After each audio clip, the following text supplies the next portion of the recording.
युद्ध चल रहा है, तो जिस सिचुएशन में वहाँ पे स्टूडेंट्स और सिटीजन्स फंसे हुए हैं, किसकी रिस्पॉन्सिबिलिटी बनती है कि उनको वहाँ से निकालें? जो स्टूडेंट्स खुद, पेरेंट्स खुद बता रहे हैं कि स्टूडेंट्स कम्युनिकेट नहीं कर पा रहे हैं इंडियन एम्बेसी से, इंडियन एम्बेसी उनके कॉल काट रही है।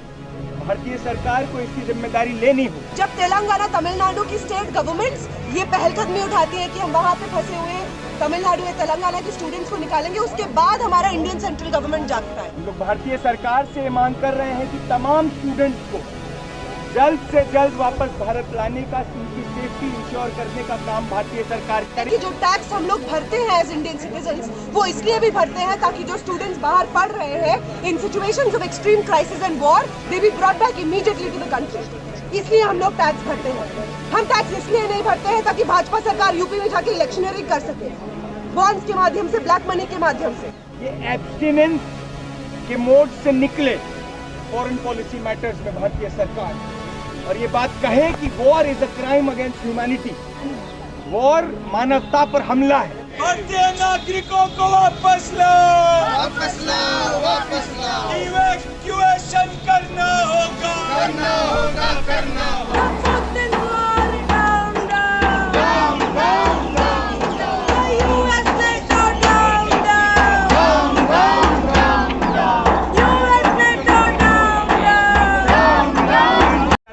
इलाकों में ये कॉल दिया कि स्टूडेंट्स, कंसर्न सिटीजन्स सब इस बात को कहते हुए साथ आए कि जंग कभी भी मासेस के इंटरेस्ट में नहीं लड़ी गई।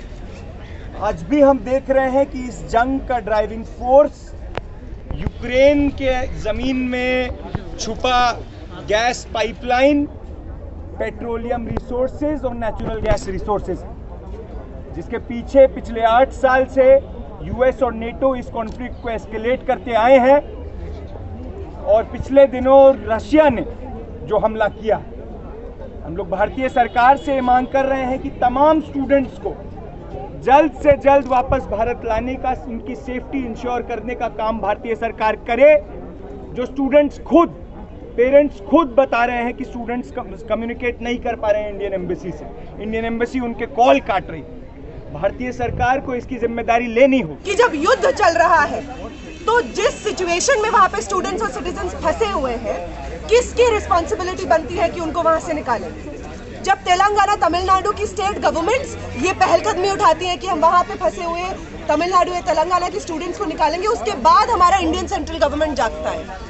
और उसके बाद भी जब युद्ध शुरू होता है, जब ये पता लगता है कि होने वाला है, बिल्कुल सर्टेनिटी समझ में आती है, तब भी इंडियन गवर्नमेंट ये नहीं करती कि एयरफोर्स को डिप्लॉय करे।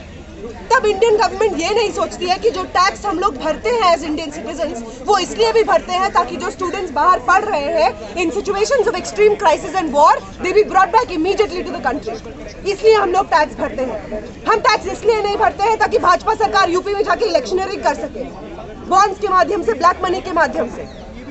हम ये कहना चाहते हैं कि जब वॉर वहाँ पे चल रही थी, आम तौर पे जो टिकट्स होती हैं, एयरलाइन की टिकट्स जो 25,000, 30,000 की मिलती हैं यूक्रेन से वापस यहाँ दिल्ली आने के लिए, वो इमीडिएटली 1 लाख तक पहुँच जाती है। और ऐसे सिचुएशंस में जो वापस नहीं आ पाते, वो स्टूडेंट्स जिनके एग्जाम चल रहे होते हैं, जिनको वापस लाने के लिए इंडियन गवर्नमेंट ये तक नहीं कर पाती है कि यूक्रेनियन गवर्नमेंट से बात करें, उनको कन्विंस करने की कोशिश करें कि एडमिशन प्रोसीजर ऑनलाइन कीजिए, एग्जामिनेशन ऑनलाइन कीजिए, क्लासरूम ऑनलाइन कीजिए, ये सब नहीं करती है इंडियन गवर्नमेंट। इंडियन गवर्नमेंट अपनी नज़र घुमा लेती है जब वो देखती है कि जो प्राइवेट एयरलाइंस है उनका टिकट 1 लाख रुपए का जा रहा है। अगर ये नहीं दिखाता है कि इंडियन गवर्नमेंट कितनी केयरलेस रही है यूक्रेनियन स्टूडेंट्स को वापस लाने में, अपने रिस्पॉन्स देने में, तो पता नहीं ये क्या दिखाता है। टीवी न्यूज़ मीडिया पे जो भी मीडिया चैनल्स नरेंद्र मोदी की पीठ थपथपा रहे हैं, उनको अकाउंटेबल नहीं घोषित कर रहे हैं। जो भी इस वक्त स्टूडेंट्स वहाँ पे यूक्रेन में सफ़र कर रहे हैं, उनके लिए हम उनको भी कंडेम करना चाहेंगे। हम उनको कहना चाहेंगे कि इस देश के जो आम नागरिक हैं, इस देश के कॉमन स्टूडेंट्स हैं, जो जिनके पास पैसा नहीं होता है यहाँ की प्राइवेट मेडिकल डिग्री हासिल करने के लिए, वो जाते हैं यूक्रेन। और आपकी रिस्पॉन्सिबिलिटी, चाहे वो मीडिया वाले हो या जो वो सरकार के वो लोग हो जिनको चुन के हम ही लोग भेजते हैं, जिनका सत्ता का गुमान हमारे वोट से आता है, उनको भी समझना चाहिए कि उनकी अकाउंटेबिलिटी हमसे है। उनकी अकाउंटेबिलिटी नरेंद्र मोदी से, अमित शाह से नहीं है। उनकी अकाउंटेबिलिटी इस देश के कॉमन नागरिक से है, कॉमन स्टूडेंट से है। और आपको इस वक्त जब वॉर चल रही है हमारे ही साथ खड़ा होना होगा, उन्हीं स्टूडेंट्स के साथ खड़ा होना होगा जो यूक्रेन में फंसे हुए हैं। हम कहते हैं कि उसका पहला कदम होगा ये एब्स्टिनेंस के मोड से निकले फॉरेन पॉलिसी मैटर्स में भारतीय सरकार, और ये बात कहे कि war is a crime against humanity, war मानवता पर हमला है। और लगातार इस तरह के सिचुएशंस में एब्स्टेन करने से आगे बढ़कर जंग के खिलाफ एक ह्यूमैनिटेरियन स्टैंड भारतीय सरकार ले, वो पहला काम होगा दुनिया के, भारत के हर सिटीजन की सेफ्टी इंश्योर करने के लिए। हम इस प्रोटेस्ट के माध्यम से दुनिया भर में चल रहे एंटी वॉर मूवमेंट्स को भी हम सलाम करना चाहते हैं।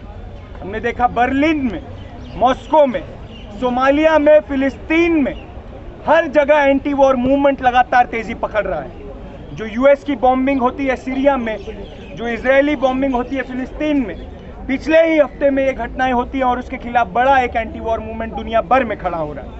हम तमाम एंटी वॉर मूवमेंट्स को सपोर्ट में आज यहाँ पर जुटे हैं और इस मांग के साथ जुटे हैं कि यूक्रेन पर हमला बंद किया जाए, यूक्रेन पर साम्राज्यवादी हमला बंद किया जाए और भारतीय सरकार अपनी रिस्पॉन्सिबिलिटी को समझे।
भारतीय स्टूडेंट्स को वापस लाने के लिए लड़ेंगे।